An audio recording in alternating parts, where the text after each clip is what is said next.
بسم اللہ الرحمن الرحیم۔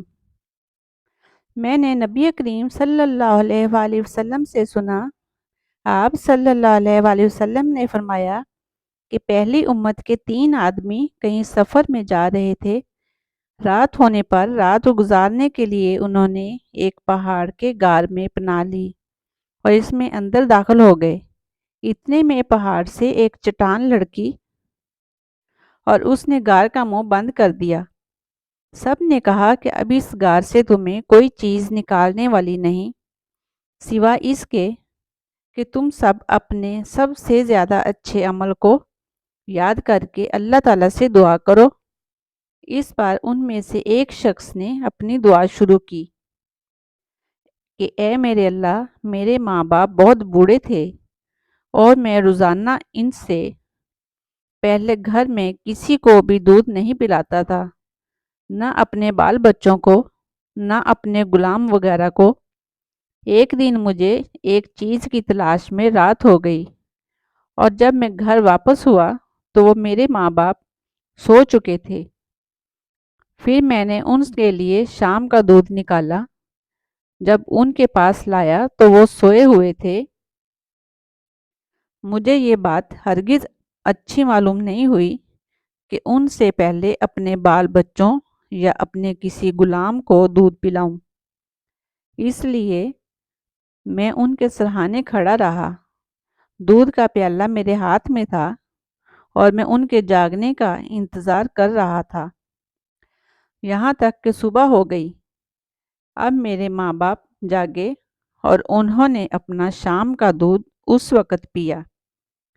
اے اللہ، اگر میں نے یہ کام محض تیری رضا حاصل کرنے کے لیے کیا تھا تو اس چٹان کی آفت کو ہم سے ہٹا دے۔ اس دعا کے نتیجے میں وہ غار تھوڑا سا کھل گیا، مگر نکلنا اب بھی ممکن نہ تھا۔ رسول کریم صلی اللہ علیہ وآلہ وسلم نے فرمایا کہ پھر دوسرے نے دعا کی، اے اللہ، میرے چچا کی ایک لڑکی تھی جو سب سے زیادہ مجھے محبوب تھی۔ میں نے اس کے ساتھ برا کام کرنا چاہا لیکن اس نے نہ مانا۔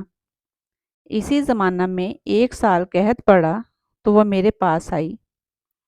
میں نے اسے 120 دینار اس شرط پر دیے کہ وہ خلوت میں مجھ سے برا کام کرائے۔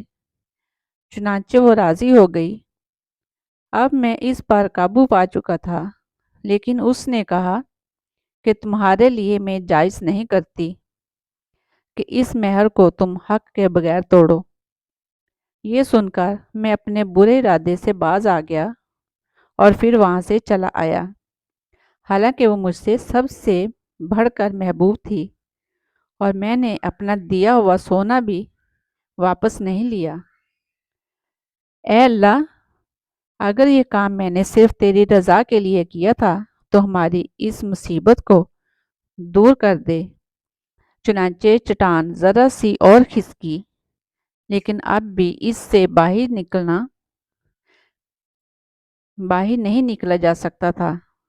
نبی کریم صلی اللہ علیہ وآلہ وسلم نے فرمایا، اور تیسرے شخص نے دعا کی، اے اللہ، میں نے چند مزدور کیے تھے، پھر سب کو ان کی مزدوری پوری دی، مگر ایک مزدور ایسا نکلا کہ وہ اپنی مزدوری ہی چھوڑ گیا۔ میں نے اس کی مزدوری کو کاروبار میں لگا دیا اور بہت کچھ نفع حاصل ہو گیا۔ پھر کچھ دنوں کے بعد ہی وہی مزدور میرے پاس آیا اور کہنے لگا، اللہ کے بندے، مجھے میری مزدوری دے دے۔ میں نے کہا، یہ جو کچھ تو دیکھ رہا ہے، اونٹ، گائے، بکری اور غلام، یہ سب تمہاری مزدوری ہی ہے۔ وہ کہنے لگا، اللہ کے بندے، مجھ سے مذاق نہ کر۔ میں نے کہا، میں مذاق نہیں کرتا۔ چنانچہ اس شخص نے سب کچھ لیا اور اپنے ساتھ لے گیا، ایک چیز بھی اس میں سے باقی نہیں رہی۔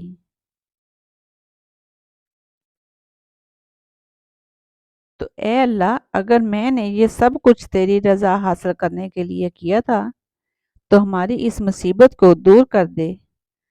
چنانچہ وہ چٹان ہٹ گئی اور وہ سب باہر نکل کر چلے گئے۔